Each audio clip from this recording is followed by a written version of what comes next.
Hi, I'm Ottawa County Commissioner Mark Koppler, and I will be reading Chapter 13 from the book, The World According to Humphrey. This chapter is entitled Thanks, but No Thanks.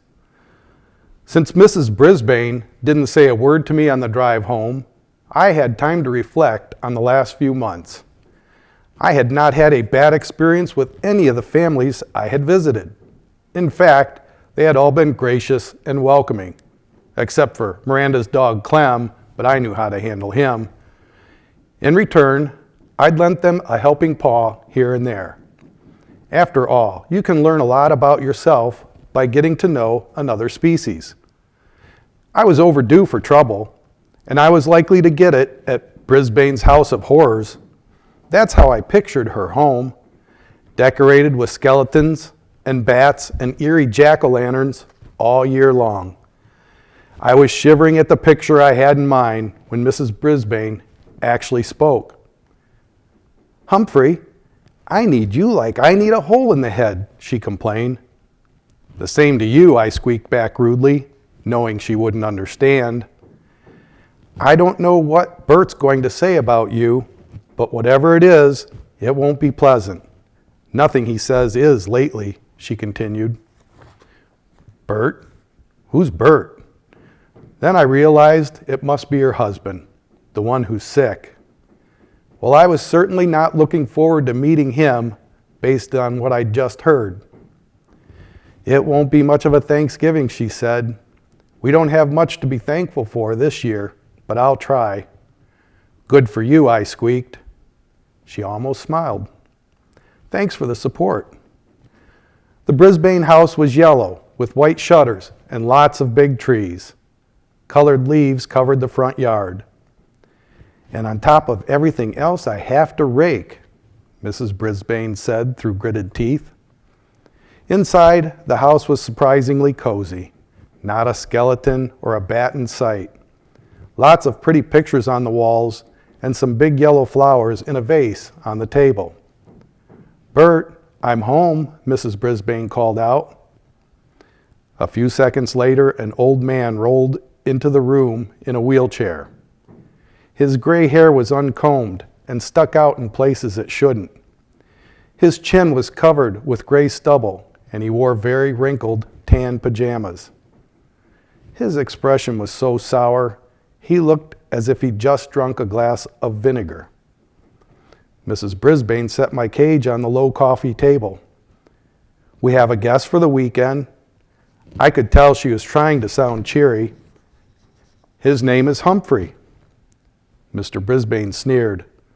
"This is unacceptable. For the little pay you get, that school can't force you to spend your weekend babysitting a rat." I bit my tongue to keep from saying something unsqueakably bad. "They're not forcing me," argued Mrs. Brisbane. "It's just that no one else could do it. Let's not make a mountain out of a molehill." Pardon me, but I resented being called a molehill almost as much as being called a rat.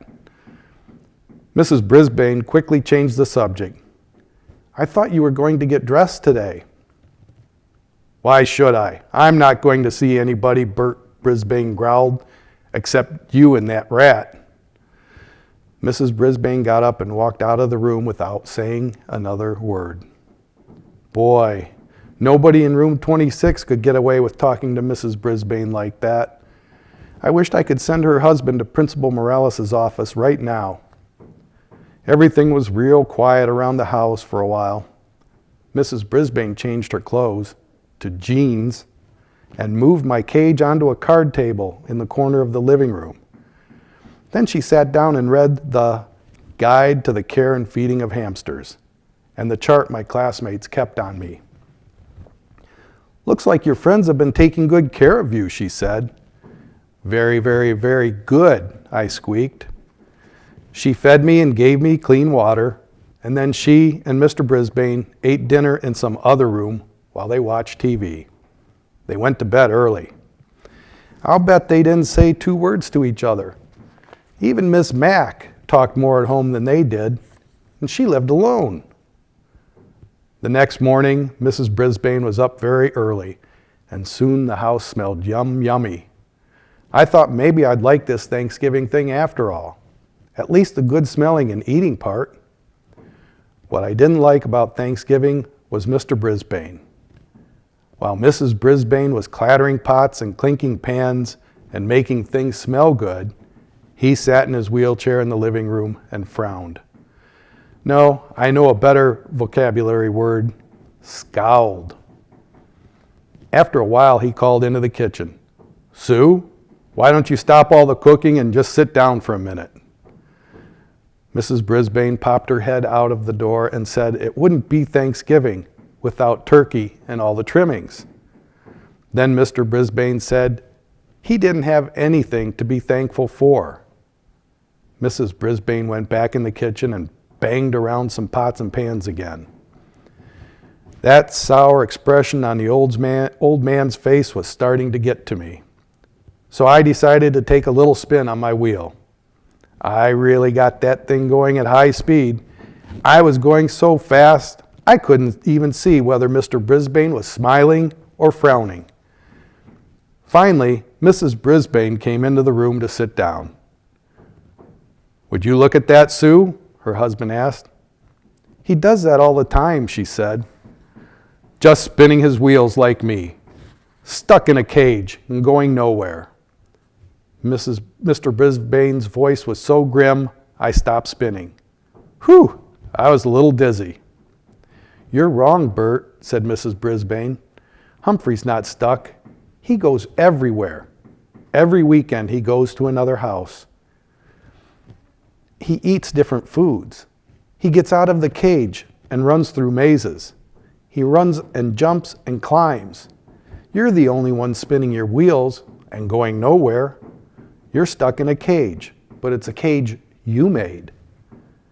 Well, you could have knocked me over with a feather when I heard Mrs. Brisbane talk that way. Mr. Brisbane was surprised too. "Do you think I wanted that car to hit me? Do you think that was my choice?" he asked. "Of course not, Bert. I'm so grateful that you lived through it. That's the point. You're alive, but you sure don't act like it." With that, Mrs. Brisbane got up and went back into the kitchen. Meanwhile, Mr. Brisbane scowled and frowned and glared at me. Finally, Mrs. Brisbane put the food on the dining room table. I watched them eating their dinner from my vantage point on the table in the living room. They ate, but they didn't say much. "The food is delicious," Mr. Brisbane finally said. Well, that's the nicest thing I'd heard him say so far.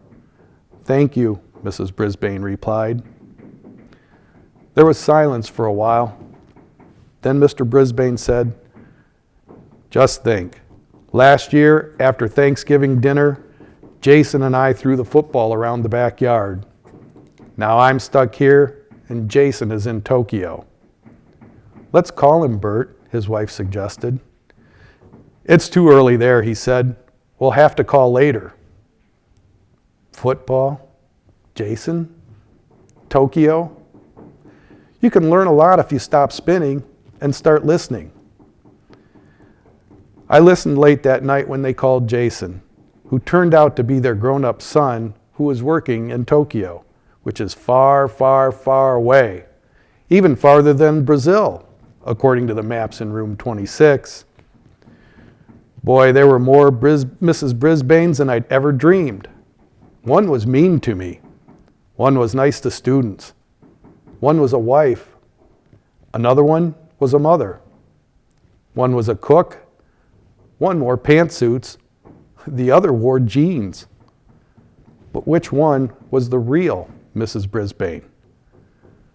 That night, as they headed out of the living room and toward the bedroom, I heard Mrs. Brisbane, the wife, say, "I know you think I was being hard on you, Bert, but it really is time for you to think about what you're going to do with the rest of your life." Mr. Brisbane didn't answer. That's the end of chapter 13. The tip provided for chapter 13 is to remember that hamsters are very, very curious. So, a couple questions to see what you have learned from chapter 13. First one is, Mrs. Brisbane surprises Humphrey by wearing what clothing over the Thanksgiving weekend? The next question is, who says you're the one stuck in a cage, but it's a cage you made? Next question, who does she say it to? And finally, the last question, where does Mrs. Brisbane's son, Jason, live and work? Hope you enjoyed chapter 13 of The World According to Humphrey.